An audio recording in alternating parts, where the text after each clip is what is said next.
کرنا ہے۔ میں آج اس لیے بھی آپ سے بات کرنا چاہتا تھا کہ مجھے عجیب سی خبریں آ رہی ہیں۔ جو لوگ جن کو اس وقت رکھا ہوا ہے جیلوں کے اندر، اب کیا کوشش کی جا رہی ہے؟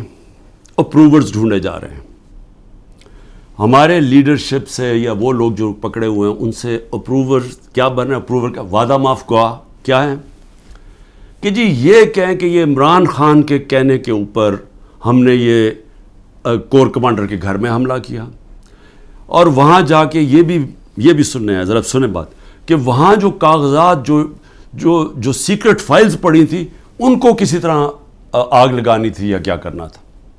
یہ عمران خان کہہ رہا ہے کہ فوجی انسٹالیشنز کے اوپر اٹیک کرو، اور ادھر پھر کوئی سیکرٹ فائلز، یہ بھی کہیں 164 کے بیان لکھوانے کی کوشش ہو رہی ہے ان لوگوں سے، میجسٹریٹ کے سامنے جا کے کہے کہ جی عمران خان نے مجھے بھیجا تھا وہاں، اور آگ بھی لگانے کو، اور پھر وہ کوئی فائلیں بھی جلانے کو۔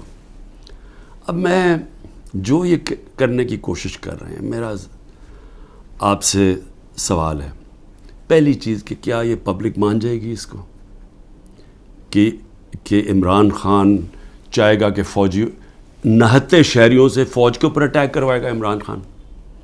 یا تو چلیں یہ کہنا بغاوت کا مطلب ہوتا ہے کہ بندوقوں سے اٹیک ہوتا ہے، سول وار میں دونوں طرف بندوقیں ہوتی ہیں، آپ سول وار کی بات کر رہے ہیں نا، بغاوت کیا؟ اپنی فوج کے خلاف اگر عمران خان کرے گا تو وہ کوئی عورتیں جن کو پکڑا ہوا ہے، کیا وہ عورتیں جائیں گی وہاں، اور وہاں نوجوان جائیں گے جن کے پاس کوئی ہتھیار نہیں ہوں گے، وہ جا کے اٹیک کریں گے فوج کو؟ کوئی یہ عقل ہے؟ یہ کیا یہ لوگ مان لیں گے یہ؟ اور پھر بیان یہ دے رہے ہیں کہ کوئی کاغذات وہاں، کوئی میں نے ملک کی سیکرٹس کے اوپر کوئی کچھ کرنا تھا، یعنی میں نے کوئی ان کی سیکرٹ فائلز کوئی جلانی تھی یا کیا کرنی تھی۔ عمران خان کا جینا مرنا پاکستان میں، اس کی کوئی باہر نہ پراپرٹیز ہے، نہ پیسہ ہے، نہ بینک اکاؤنٹس ہیں۔ کیا وہ جس ملک کے اندر جینا مرنا چاہے گا، وہ چاہے گا کہ اس ملک کی فوج تباہ ہو جائے؟ اور جب کہ اس کو پتہ ہے کہ ساتھ والا جو ہمارا ہمسایہ ہے، اس کے اندر جو RSS کی آئیڈیالوجی ہے، جو ان کا نظریہ ہے، وہ پاکستان کو تسلیم ہی نہیں کرتے، وہ جو مسلمانوں پہ ظلم کر رہے ہیں وہاں ہندوستان میں، تو ان کی تو پوری آئیڈیالوجی ہے اس چیز پہ، وہ تو پیچھے دیکھتے ہیں کہ جب سے مسلمان آئے ہماری ہندوستان کی تباہی ہوئی ہے، وہ تو ہمیں سارا ذمہ دار، ہر بری چیز کا ذمہ دار وہ مسلمانوں کو اور پھر پاکستانیوں کو ٹھہراتے ہیں۔ تو کیا عمران خان جو ایک آزاد انسان ہے، وہ چاہے گا کہ اپنی فوج کمزور ہو جائے؟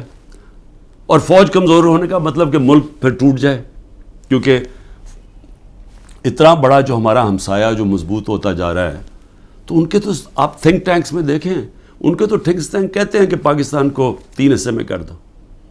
سو پہلے تو یہ جو 164 کا بیان ہے، یہ اگر لکھوا بھی لیں گے لوگوں سے، کیا یہ قوم مان جائے گی؟